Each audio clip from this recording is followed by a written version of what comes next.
DBWhatIfs. Back at it again with part 4 of What If Dr. Gero's Android 1 wasn't a failure. We left off with Goku and Colonel Silver barely being beaten by Goku due to the Android 1's attacking Goku and Goku's hunger causing problems for him. Ultimately, though, Goku was able to use Colonel Silver's Dino Caps to get a plane and a robot to pilot it. Dr. Gero was furious that he has lost 8 androids so far and now unveiled Android 2. Let's pick up our what if with Goku on the plane. Goku slowly wakes up to the sound of his stomach growling. Goku looks up and sees the robot piloting the plane. Goku remembers the events that transpired before he passed out, and Goku then asks the robot, "Is there any food?" The robot says, "Check under the seat. There is always an emergency stash." Goku slowly reached under the seat and found a bunch of dried foods. Goku munched down on it, feeling satisfied after eating every last bit. "Oh, I'm sorry, mister. I ate it all. I forgot to ask if you wanted any." The robot says, "I am a robot. I don't need to eat." Goku licks his lips as he looks out the window. Goku then pulls his bag closer to him before drifting back off to sleep. Later on, Goku wakes once more. Goku begins to shiver and says, "Why is it so cold?" The robot says, "You humans are definitely flawed in the way that you're built." Suddenly, the plane starts to descend slowly. Goku yells out, "Look out! We're going to fall!" The robot said, "My circuits, frozen." The plane then crashes, leaving Goku to fall in a large pile of snow. Back at the Red Ribbon Army base, Commander Red sends Officer Black to retrieve Dr. Gero. A Red Ribbon Army soldier approaches Commander Red and says, "Sir, the Dragon Ball is moving towards General White's location." Commander Red said, "That's oddly fortuitous for us. I wonder what's going on. No one has reported anything to us." Suddenly the phone rang, and Commander Red answered. On the phone, Colonel Silver begins to speak. "Sir, a kid. He took the Dragon Ball. He destroyed Gero's robots and knocked me out." Commander Red begins grinding his teeth before saying, "Get over here now. General White will deal with him. We have a new job for you." Colonel Silver was quiet for a few moments before quietly saying, "Yes, sir." Commander Red hung up the phone. Suddenly, the door opens and Officer Black enters with Dr. Gero. Commander Red glares at Dr. Gero before saying, "You're lucky you're a very skilled man. Not skilled enough, though. Your robots were tossed aside like yesterday's lunch." Dr. Gero speaks up and says, "Don't worry, I have another android in my reins. Stronger, too. I just need to find the one causing this destruction." Commander Red smiled slightly and said, "So you made more? Haha, excellent. Sure. Well, we're in luck. The one who is causing all of this destruction is allegedly some kid. He's near General White's position. I'll send you the coordinates, but I expect results." Dr. Gero nodded and said, "Yes, sir." Commander Red then said, "So, this Android 2, come on, tell me. What can he do that Android 1 can't?" Dr. Gero laughed and said, "Well, that's just it. They're both different from each other. I decided to step away from basic weaponry. I won't say much more, but as you know, robots are loyal, but they lack basic thinking. Android 2 is mainly just a stepping stone for my next big project that's still in testing, but Android 2 should be more than enough to handle this runt." Commander Red seemed intrigued for a moment before clearing his throat and saying, "Right then, get it handled. Officer Black, fetch me those reports from General Yellow." Officer Black bowed and departed. Dr. Gero spoke up. "I'll be taking my leave now, sir." Commander Red waved a dismissive hand. Back over to Goku, he was fast asleep before slowly opening his eyes and seeing a girl with orange hair, an older woman, and Krillin standing around him. Goku opens his eyes completely, then says, "Krillin, you saved me?" Krillin laughed and said, "Haha, actually no, it was Suno. But Suno and her mom nursed you back to health." The little girl, who is allegedly named Suno, said, "I'm so glad you're okay." Goku asked, "How did I get here?" Suno's mother walked over and handed Goku some hot chocolate to warm him up before saying, Suno found you out in the snow. If you had been there any longer, who knows what could have happened. Goku takes a sip of the hot chocolate, but it's too hot and it burns his tongue. Ow! Shouted Goku. Krillin laughs once more before saying, You dummy, you're supposed to blow on it before drinking it.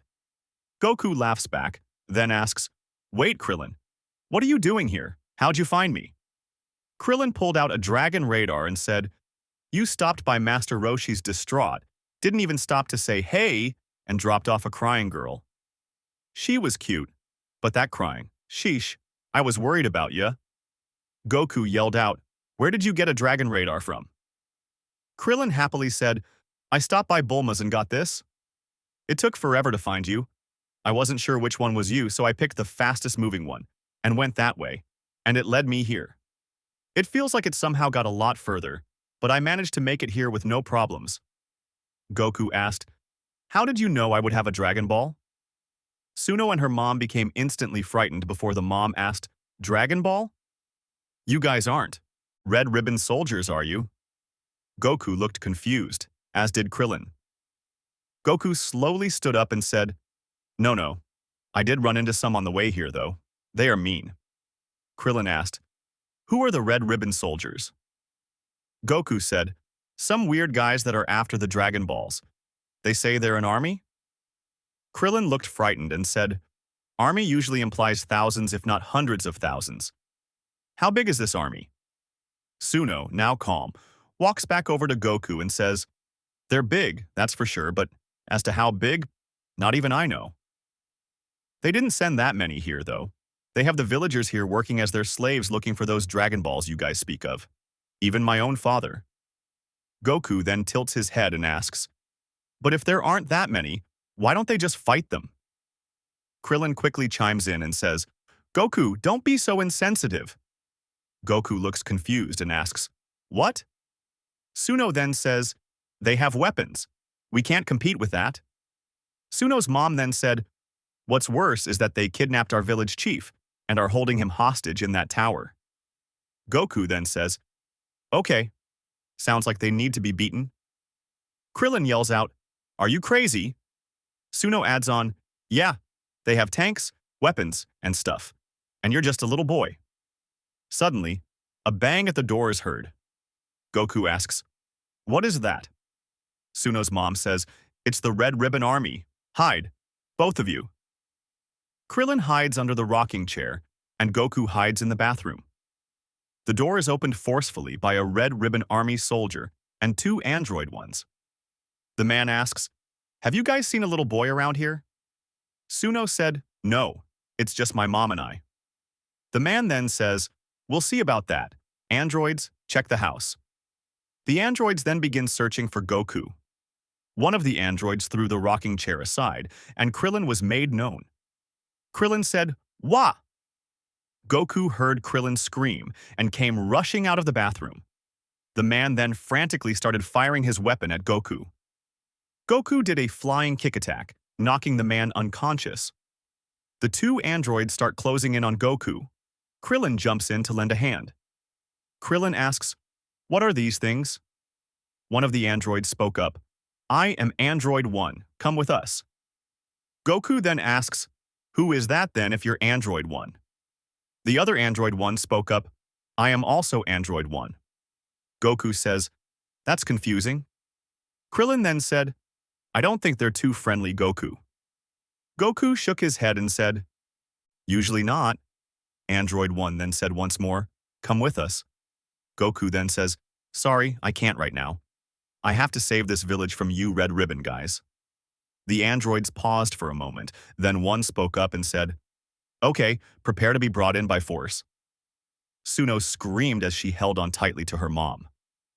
Goku then said, Krillin, you take the one on the right, I'll take the one on the left. Krillin, startled, said, Oh, okay. Right. The androids charged at Goku and Krillin. Android 1 punched Krillin, causing Krillin to get sent flying towards the wall. Krillin luckily caught himself and kicked off the wall, driving his elbow into Android 1's head. Android 1 was knocked back a bit, before reaching out and grabbing Krillin by his legs while Krillin is still airborne. One of Krillin's legs was halted, so Krillin kicked with his other leg only for that to be held too. Android 1's mouth began to open as if it were going to fire a missile before Krillin threw his head and upper body back and flung himself forward, causing his fist to bash down hard on Android 1's head. Android 1 let go of Krillin's legs. Krillin quickly jumped backwards before panting slightly and said, "That was scary. This guy is just as strong as me. What a grip, too." Krillin then charged back at Android 1, punching and kicking. Android 1 also began punching and kicking. They were exchanging blows. Meanwhile, with Goku, Goku was also trading blows with Android 1. Goku and Android 1 ceased for a bit. Goku then said, "You guys are all the same. I've noticed you're not using your missiles and stuff. I wonder why." Android 1 then said, "Our combat skills evolve little by little over a shared network. Missiles in a tight space such as this have proven to be useless, especially against you. Your friend, for that matter, hasn't given us the opportunity to utilize it on him. We are merely collecting data on the fights we do not win." Goku shook his head and said, "Enough talking, let's fight." And that is where we will be leaving it off for now. Guys, I am very excited to see Goku traverse Muscle Tower. It will be interesting to see how that plays out, especially with Krillin by his side. How many Android 1s are there? Is it possible to wipe them all out? I suppose we'll have to wait until next time. Thanks again for watching. Please don't forget to like, comment, and subscribe, and check my channel to see my other what ifs too. See you later.